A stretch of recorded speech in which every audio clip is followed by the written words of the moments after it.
Hi, I'm Scott Bassett of Understanding Narcissists, and this video is going to be kind of my introductory narcissist video uh, for those who are unfamiliar with narcissists or have very little understanding of narcissism. You haven't experienced it, or you are experiencing it, and you haven't read anything else. You're not sure how to deal with the situation appropriately, how to understand narcissism.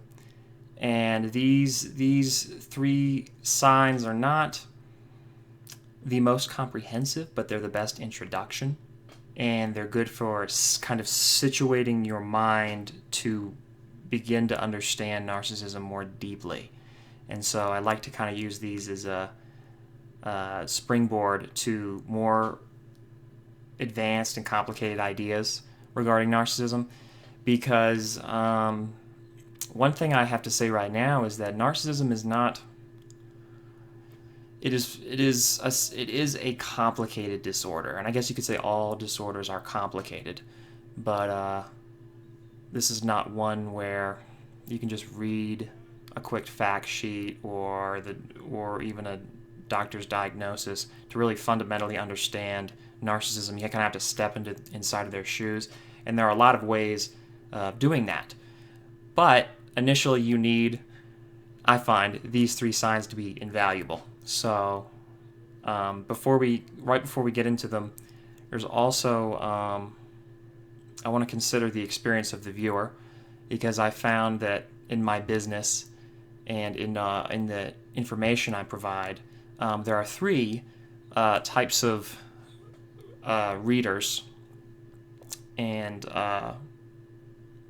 of narcissistic information, and they really are kind of like beginner, intermediate, and advanced. And the beginners are totally unaware of narcissism or just beginning to wonder about it, but maybe aren't familiar with the term. Maybe they've visited, the public library or nowadays the internet, and so they've reached a level of understanding that's very basic and rudimentary, but it's not really connected. And that's something with narcissism I try to provide to you, is a kind of comprehensive understanding with a lot of connections about narcissistic behavior and their kind of mental dynamic, like what's going on at all times, so that you can begin to grasp that and kind of begin reading them. Kind of understanding exactly what's going on by their behavior and the signs they give off. Then the next level is intermediate, which are the people who know what narcissism is, probably have maybe some experience with narcissistic people, either in a relationship with one, living with one, or having one as a parent or a family member, as in my case. And they are more curious about kind of delving deeper into the disorder, to protect themselves, to engage in the more advanced ideas, which there are many, to really get that footing of reading in the narcissistic mind really well, which is possible but takes time, and it really helps if you have experience with one. I'm not sure I could ever explain how it works to somebody who doesn't have any experience with a narcissist. It really helps to read the information and then apply it by watching one at work, manipulating you, working on somebody, that kind of thing, which isn't that hard to do because there's so many of them, as it turns out, unfortunately. And then there's the advanced reader, the advanced learner, who comes to me, who either usually has experience with narcissism, has studied about it, and knows a great deal. They're familiar with all the ideas. Most of the things I tell them are not new to them.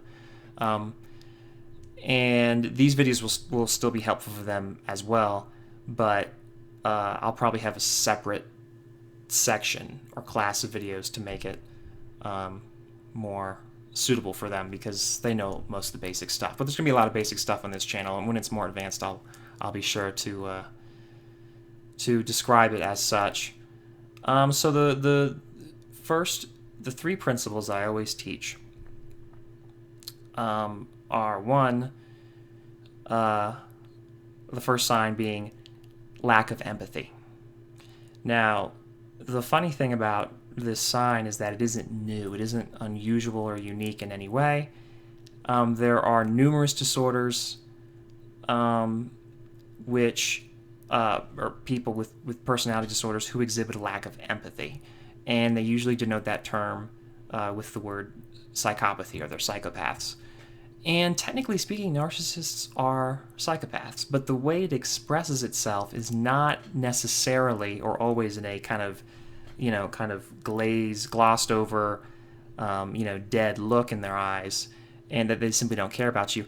Narcissists do have empathy, but they have empathy for themselves, and they don't care about other people. They have no emotional connection with anyone on a personal basis, even though they rely on people heavily and they're extremely dependent.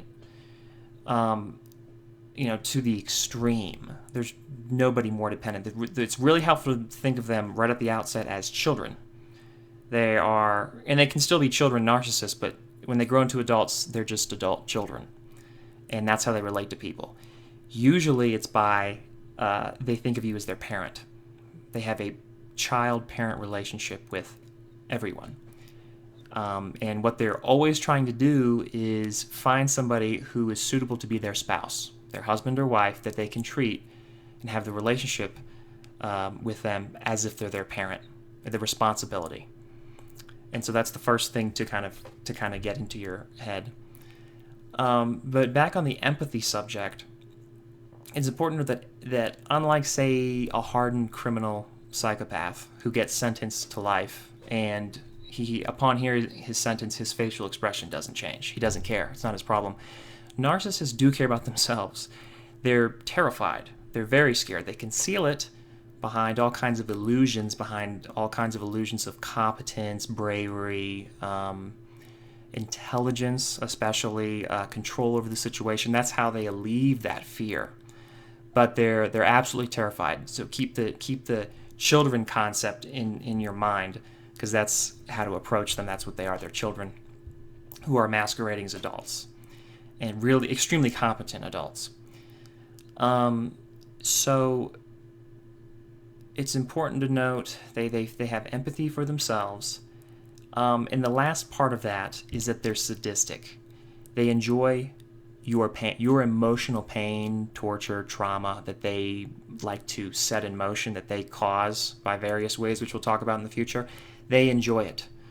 And so I can probably just end on that note, but that's a big, important part, a driver for them, a feeling that drives them is to cause harm, because it empowers them, it gives them control. So I'll leave on that note. We'll go into that more in later videos. The second sign, and this is a much simpler one, is that they cannot be left alone. They have to be in constant contact, communication with you at all times. They have to have a constant, whether it be by the phone. Usually it's the phone, because that's the easiest way. They like to talk to you. It's that texting doesn't work out so well with narcissists. That's okay, but they really need to have the voice, because that way they can manipulate you much more effectively. So keep the second sign. They must keep that close at all times. It's a very important sign. A very dependent, needy person. Usually it's indirectly. It's not. They appear independent because they're dependent. And one of those things they can never forfeit, they never give up, is the constant communication. They have to have that. So that one being a simpler one, I'm going to move right on to the third one, which is they do not change, ever. Narcissists fundamentally, and there's a lot of personality disorders that fall into this, oftentimes it's dysfunction in itself. If people don't change, there's something wrong.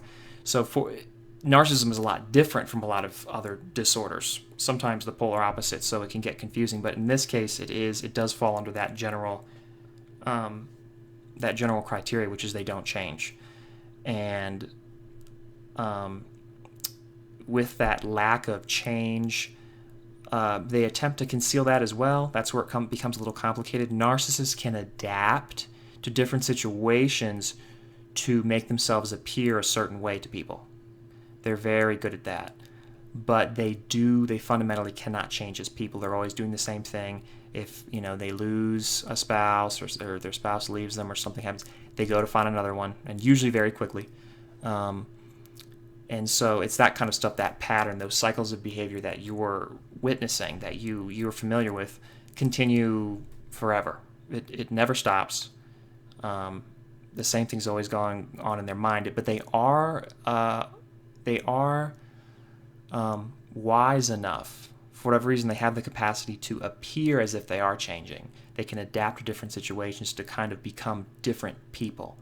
And so that's a really important thing to note, which is they'll look like they're changing, but when you actually look, get below the superficial, all the behavior is the same. The emotional ups and downs are exactly the same.